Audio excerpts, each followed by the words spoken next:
Hey guys, and welcome to another episode of Phil Fixes It. Today we're going to be removing my CV axle from my 1990 Celica, and in the process everything else looks kind of crusty, so we're going to be replacing a lot of other parts. To start off, you're going to want to find the lifting point on your car. Mine just so happens to be the pinch weld that runs along the body. So to start yourself off, you're going to want to lift the car and remove the tire, which I have already done.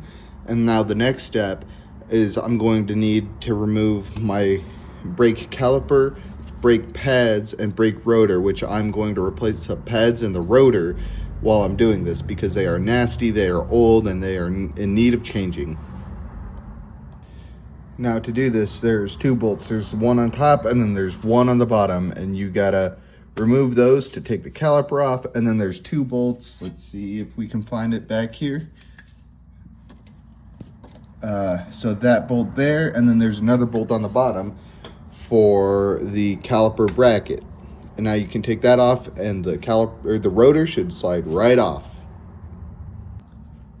Now my caliper bolts are 14 millimeter. Yours might be a little bigger, a little smaller, depends on your make and model.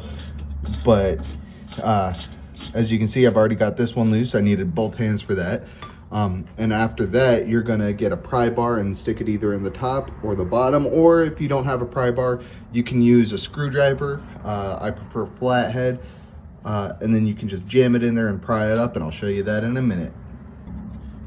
Okay, so I got me a little pry bar. I got it wedged in between there, and you just give it a nice pull. And once it starts to come loose, you wanna grab it, and if you can't get it out all the way, you wanna give it a little more prying. I'm gonna use both hands for this because if I let this drop and it snaps the brake line, I'm gonna have to replace the brake line. This is a very brittle, flexible line, and it is also a high pressure line. And if that breaks, all the brake fluid's gonna leak out, and I'm gonna have to replace the fluid and bleed my brakes. Okay, now that I got the brake caliper off, I already hung it. What I'm gonna do is I'm gonna take it off and I'm gonna compress the piston. So this is the piston. I don't like that it's all rusty. I will eventually need to replace this, but I'm going to use one of these compressor tools, and all it does is it applies even pressure to this piston.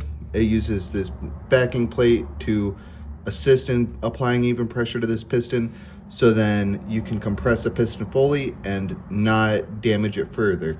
Because if you apply too much pressure to one side, the piston can turn or it can crack. And if it cracks, you will leak all your fluid out and you'll have to get a new caliper, which is a pricey fix. Now with the piston completely compressed, I'm going to work on removing the caliper and the brake pads. And the brake pads you can just remove by hand. Might be a little stiff just because they're meant to fit in there tight. And then I'm going to come back here and I'm going to get at that bolt, and there's another bolt down lower, and that's going to be for my bracket, my caliper bracket, and then I'm going to pull the rotor off. So now with that caliper bracket off, it's time to take off this rotor, and I should be able to just give it a nice little tug and it should come off. This one's all old and rusty, so I might have to give it a little persuasion with a hammer, but it wiggles pretty nicely, so I think I just need to provide some even force on both sides and just kind of walk it off. And we're almost there. Okay, so with the brake rotor off, we have the hub, which will spin, and there's a bearing in this to make sure it spins smoothly, and your tire attaches to the hub, so then when you're driving, everything spins nice, smoothly, and there's no other parts on here that have to be able to turn. And so now right here is the end of my axle, and here is the nut that holds the axle in place on the hub side, and this is what gives the tire the power to rotate and to move. Because behind this there is going to be little splines, and this whole area right here, it's a little hollow shaft. There's going to be splines, and then the CV axle back here, this little accordion boot looking thing attached to that bar that the flashlight is pointed directly at, that is your CV axle, which is hooked up to your transmission, which in turn gets its power from the engine to power your wheels. So the next step is to take out this cotter pin, and we're going to throw it away. Always use a new cotter pin.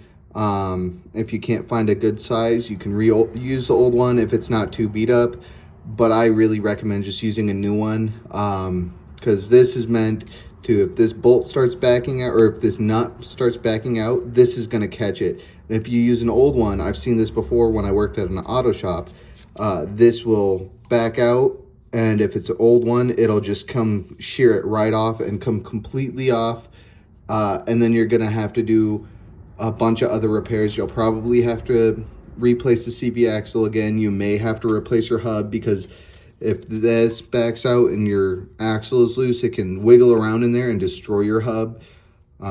So I really recommend just using a new cotter pin and sticking with your torque specs. Now to remove the cotter pin, I just take a pair of pliers and you bend it straight, and then it's gonna look a little funky like this, and you can always just give it a nice little squeeze, make it as straight as possible, and then you come up to the top, grab the head of it, and I like to just grab it and turn. This one's a little rusty and the end's a little bent, so it's a little bit of a pain to turn it out. And so if this doesn't work, if you have some wire cutters, you can grab those and cut off the fat end, so the end that's attached to each other, and then pull these out individually. Now with that out, it's time to get my axle nut, and mine is a 30 millimeter. This is one of the smaller ones I've seen. So you probably will have one that's larger. They're all typically around like 32 to 36 millimeter from what I've noticed. But it's going to be a 1/2 inch drive. Unlike everything else, we've been using a 3/8 inch drive. This is going to be a 1/2 inch drive socket. So you will need a 1/2 inch either breaker bar or ratchet. And if you have pry bars, now would be a good time to use them. If you don't, you can keep the brakes on and have a buddy press your brakes, or if you have something heavy laying around, put something on the brakes so this doesn't turn, because this is designed to turn with the CV axle. So you can either have somebody press the brakes and leave the brakes on and do that step after this one, or if you do this step and you have a pry bar, you can hold the axle still with the pry bar and then turn the axle nut with, or you can hold the hub still with the pry bar and turn the axle nut with your ratchet. Now your tie rod end is going to have a castle nut on it. Mine is an 18 millimeter and should just twist off. And if you're having trouble with this and it's just spinning the nut, what you can do is get your pry bar and push down on the top of this to give it a little pressure, because once these get loose and this starts to pop up, there's nothing to hold the ball joint in place. And so then you'll just spin the nut with the threads and everything attached, and you won't be able to get it off. So that little bit of pressure tightens everything up, and then it allows you to actually remove your castle nut. And there should be a cotter pin in this. Mine, unfortunately, did not have one on this end, so I will have to be putting in a new one. So my castle nut decided to free spin on there, which tells me I need a new tie rod end. But with that removed, we're going to have to, if you're trying to save your tie rod end, you hit this corner of the knuckle where I'm shining the flashlight. So right here, you hit right here with the hammer, and that should jar this enough to where it pops up. And if that doesn't work, you can also pry up on this while hitting it with the hammer. If you don't care about saving your tie rod end because you're replacing it or whatever, I'm not currently replacing mine. You can use a pickle fork, and all that is it's a little metal rod that has two bits that stick out like this, and it slides in here, and you hit it with a hammer and beat it in here, and it will pop this up for you. But now with my tie rod disconnected, my axle nut out, I still cannot get this axle out because I have no space. I can get it about to here, and that's as far as it comes out. So what I'm gonna do is I'm gonna pull out the bolts on the strut and disconnect the strut and pull this forward, so then I have enough room to pull this axle back, and then I can pull it out through the front here. Now to remove the bolts on the strut, I'm going to be putting a wrench on one end and a socket on the other, so I can turn the socket and hold one end just completely straight, so then you can get this nut off. And then typically I've had to hammer this, the bolt out to get it out of place because they are in there very tight. It's a very tight tolerance. But then once this is free, I'll be able to pull this whole knuckle forward and then get this axle the rest of the way out. So I switched to the other side just because there's better lighting, and I'm doing the same thing over here, and you can see everything a little bit better. So now that I've got the two bolts for my strut out, I can just pull forward, and then we're gonna push this back out, and it should be free. We might have to finagle this a little bit, but we'll get it free. So now that we got it free, the only thing holding it in there is the transmission, and all we have to do is give it a good pull. I'm gonna need two hands for this, so I can't show you, but essentially you just pull straight out and it should come out. So that's being a little bit more of a pain than I thought. And so to give myself even more room, I noticed my lower ball joint has gone bad. So I'm going to be replacing that. So it's, again, a cotter pin and a castellated nut. And this is another one to where you kind of have to beat it off. It is not easy to get off. I will be using the pickle fork since it is broken. But what you can do is back in here, there's a hole between the body and the control arm. And so you can pry down on that hole with a pry bar with the steering knuckle still connected to this, and then hit this with a hammer and it might come out. Or they make a special tool that just slides over here and you slide in a pry bar, and it's about, I think it's like $15. It's been a while since I got mine. So now that I have one bolt in and that nut off, I'm just gonna stick a pickle fork right here, and then have the slant towards the knuckle, so then I can push the knuckle up off of this instead of the other way around. It just, in my personal opinion, it makes it a little easier. I don't know if it actually does anything. And then I've got 3 nuts on the bottom of this, or 2 nuts and 1 bolt on the bottom of this that I'm going to have to take out once this knuckle's off, and then it will be free, and I'll just pull this out and I replace it with a new one. Some vehicles you have to press out the ball joint.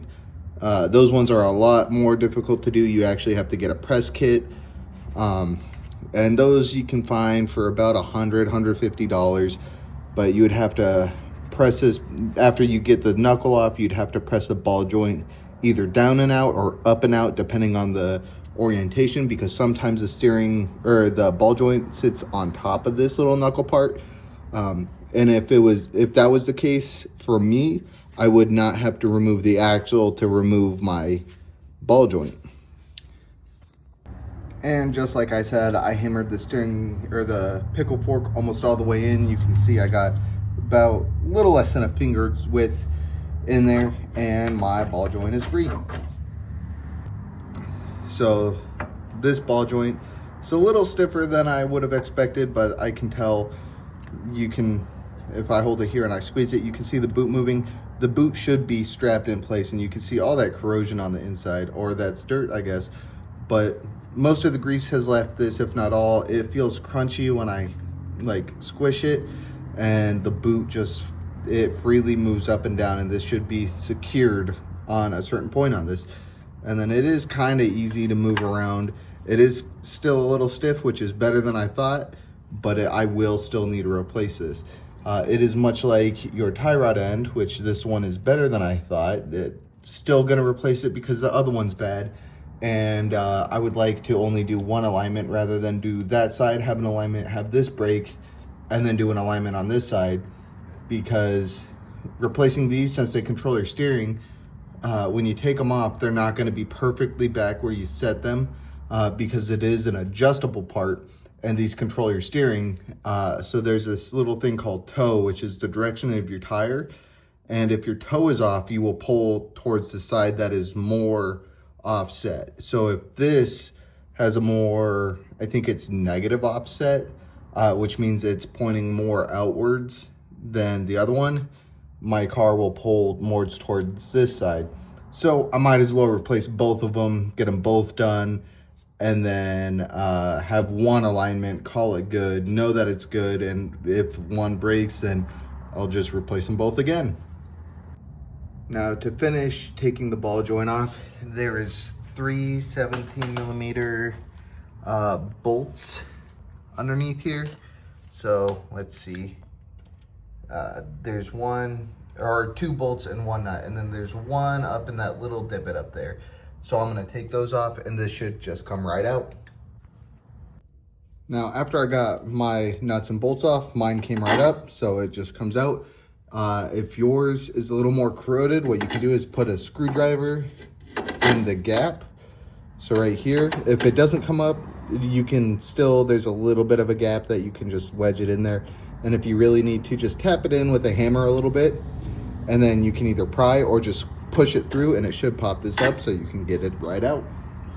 And now, after all that's out, I'm gonna reverse the process and put the new one in. So then I'm gonna put the new one in, put some new nuts on, and then a new bolt in.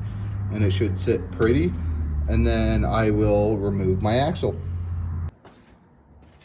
Now, before you make the same mistake I did, you are going to wanna put something down here to catch the old oil, because more than likely you're gonna have oil just coming out of the where the axle was.